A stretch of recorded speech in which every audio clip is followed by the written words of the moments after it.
समंदर पार पाकिस्तानी मईशत की बैकबोन हुकूमती हदफ से भी ज्यादा ज़र मुबादला पाकिस्तान भेज दिया। गुज़श्ता माली साल के दौरान 41 अरब 60 करोड़ डॉलर वतन बेचकर रिकॉर्ड बना दिया। एक साल में 8.6% का बड़ा इजाफा हुआ। पाकिस्तान की तरक्की की शरह 4% हदफ से कम 3.7% रहेगी। एशियाई तरक्याती बैंक की पेशगोई रिपोर्ट के मुताबिक महंगाई की औसतन शरह 7.2% से बढ़कर 8.3% तक पहुंचने का इम्कान है। और मुल्क की sea food export 56 crore dollar की रिकॉर्ड सतह पर पहुंच गई। फ्रोजन फिश 10 करोड़ डॉलर के साथ सरफहरिस्त। बड़ी मार्केटों में चीन, जापान, जनूबी कोरिया, यूएई, सऊदी अरब, अमरीका शामिल है। और आपको जिक्र करेंगे गैर मुल्की करेंसीज का। इंटरबैंक में डॉलर की कदर में रोज की तरह आज भी 1 पैसे की कमी देखी गई, जिसके बाद इसकी कीमत 278 रुपये 6 पैसे पर आ गई। यूरो को देखें तो इसमें 17 पैसे का इजाफा देखा गया। फिर बरतानवी पाउंड 1 रुपया 30 पैसे महंगा हुआ, जिसके बाद इसकी कीमत 373 रुपये 6 पैसे पर आ गई। गोल्ड मार्केट के हवाले से आपको अपडेट करें। मुल्क में सोने की कीमत में 5 रोज की कमी के बाद अब इजाफा हुआ है। फी तोला 3600 रुपये ये महंगा हुआ। कीमत 4,33,836 रुपये हो गई है, जबकि 10 ग्राम के दाम में 3000 रुपये का इजाफा हुआ। फिर इंटरनेशनल मार्केट को देखा जाए तो सोना $36 फी औंस महंगा हुआ, जिसके बाद इसकी कीमत 4113 डॉलर पर पहुंच गई है। आज के मौजू की तरफ आते हैं। आज के प्रोग्राम में हम जिक्र करेंगे स्टॉक मार्केट में नौजवानों की बढ़ती तादाद का, लेकिन पहले बात मशरिक़ वस्ता में होने वाली कशीदगी की। अमेरिका ने मुसलसल दूसरे रोज ईरान पर हमले किए, 90 मकामात को निशाना बनाया। ईरान ने भी खित्ते में अमरीकी तंजीबात को निशाना बनाया है। बहरीन और कुवैत में 85 अहदाफ पर ड्रोन्स और मिसाइल दागे गए हैं। इससे पहले आमने हुर्मुज़ में एक ही दिन में 3 ऑयल टैंकर्स को निशाना बनाया गया। नई कशीदगी के बाद एनर्जी मार्केट में हलचल देखी जा रही है। गुज़श्ता रोज जो क्रूड कीमतें हैं उसमें 6.5% तक इजाफा देखा गया। फिर पाकिस्तान के स्टॉक मार्केट में भी 4600 से ज़ायद पॉइंट्स की कमी हुई। अमरीकी सदर ट्रंप ने अब नए हमलों के लिए ईरानी रद्द-ए-अमल का इंतजार करने का इशारा दिया है। ईरानी हुकाम ने भी मजीद कार्रवाई का इंदिया नहीं दिया है। इसके साथ साथ जिसके बाद हम ये देख रहे हैं कि आज क्रूड ऑयल की कीमत में कुछ कमी देखी जा रही है।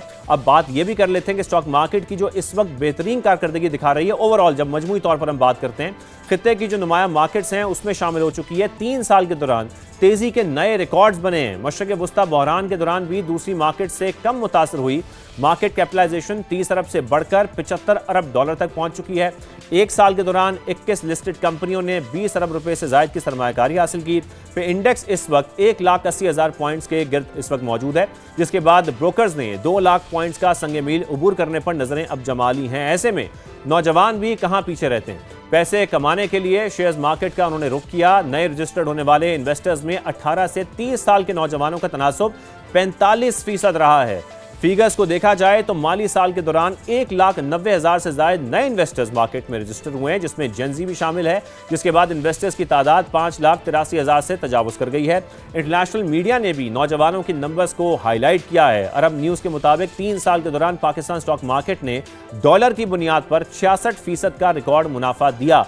यंग जनरेशन की शमूलियत में अहम किरदार SECP ने किया है, जिसने कवायद में तब्दील करके ऑनलाइन सहूलत अकाउंट्स मुतारिफ कराए, जो कि कंपैरेटिवली आसान है, जिसमें पहले इन्वेस्टमेंट की लिमिट 10 लाख रुपए रखी गई, फिर उसको बढ़ाकर 30 लाख रुपए कर दिया गया। इस फैसले से नौजवान नस्ल की कैपिटल मार्केट में हम देख रहे हैं कि नुमाया इजाफा हुआ है। इस पर आज हम बात करेंगे, डिटेल में बात करेंगे और आपको ही बताएंगे कि आप किस तरीके से पैसे इन्वेस्ट कर सकते हैं। इन्वेस्टमेंट एडवाइजर, स्टॉक मार्केट के एक्सपर्ट हैं अब्दुल रहमान नजम साहब, वो हमारे साथ मौजूद होंगे। तफसीलन इस पर बात होगी, लेकिन उससे पहले आपको रिजवान आलम की एक खुसूसी रिपोर्ट दिखाते हैं।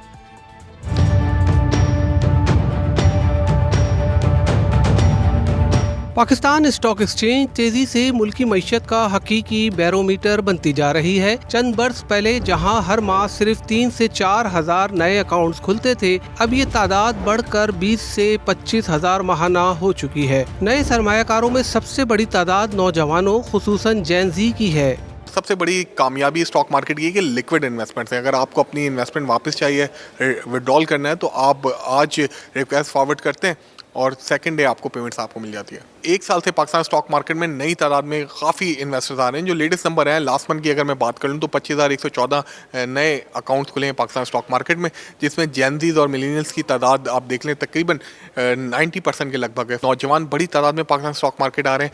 2 साल कबल मुतारिफ कराया गया सहूलत अकाउंट स्टॉक मार्केट के लिए गेम चेंजर साबित हुआ। सिर्फ 1 साल में तकरीबन 2 लाख नए सरमायाकारों ने अकाउंट्स खुलवाए। सरमायाकारों की मजमूई तादाद 6 लाख के करीब पहुँच चुकी है। अब सरमायाकारी सिर्फ कराची और लाहौर तक महदूद नहीं रही, बल्कि मुल्क के मुख्तलिफ शहरों से भी बड़ी तादाद में लोग मार्केट का रुख कर रहे हैं।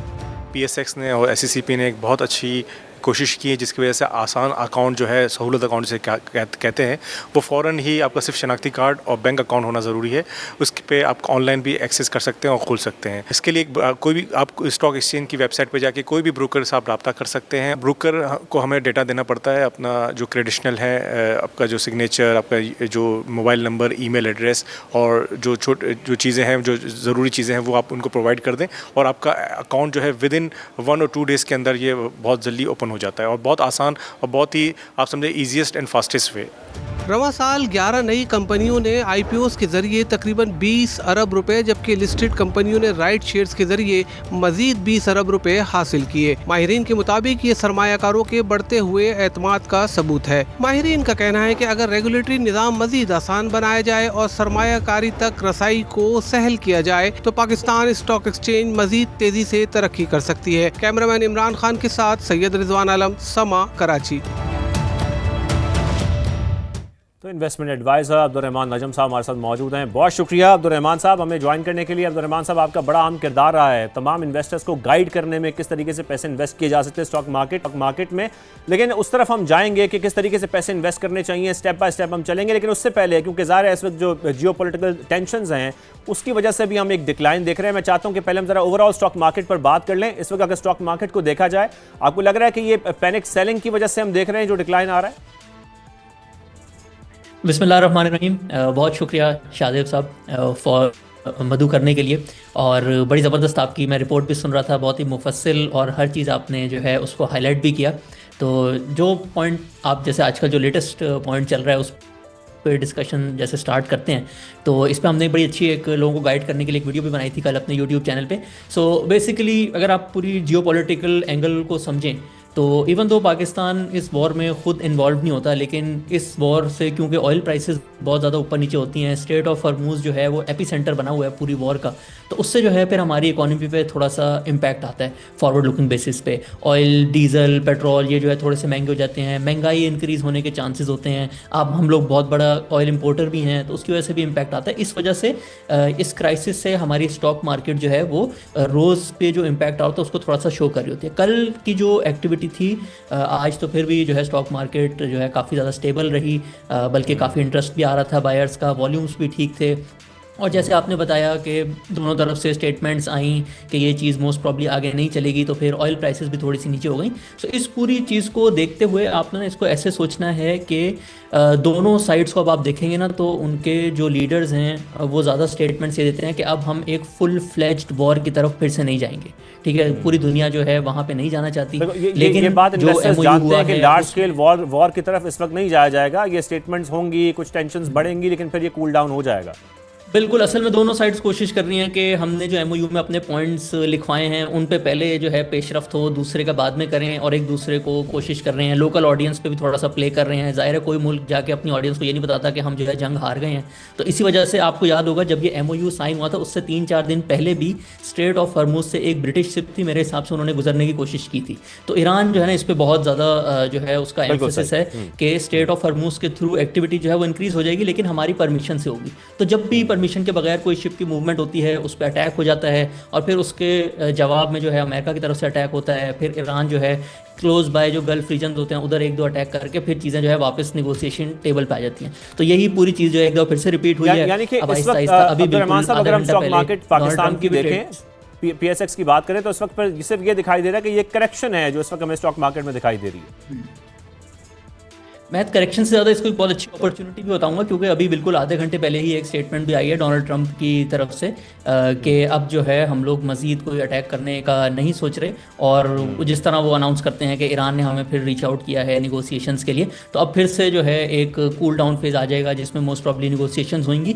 रीज़न मैं इसलिए कह रहा हूँ कि आगे की आउटलुक बहुत ज़्यादा इंप्रूव हो गई है, क्योंकि अगर आप देखेंगे ना पिछले 3 साल की जो पूरी रैली है उसके अंदर एक पूरा थीम होता है कि मार्केट रैली करती है, फिर थोड़ी सी अनसर्टेनिटीज़ आ जाती हैं, प्रॉफिट टेकिंग भी होती है, तो मार्केट ऐसे 3-4 महीने के लिए साइडवेज हो जाती है।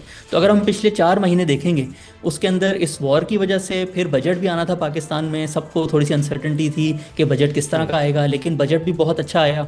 सुपर टैक्स जो है कम हो गया। फिर लोगों के माइंड में थोड़ा सा रिस्क बढ़ गया था कि अगर महंगाई बढ़ी तो शायद शरह सूद जो है, जो इंटरेस्ट रेट का बहुत ज़्यादा लिंक होता है स्टॉक मार्केट से, क्योंकि लोग देख रहे होते हैं या तो बैंकों में पैसे रख दें या फिर स्टॉक मार्केट में लगा दें, तो उसके भी बढ़ने के चांसेस थोड़े से क्रिएट हुए थे। लेकिन वो भी जो है अब हमारा काइबोर नीचे आ गया है, बजट बहुत अच्छा आ गया, तो एक अच्छी रैली जो है एक्सपेक्टेड है कमिंग मंथ।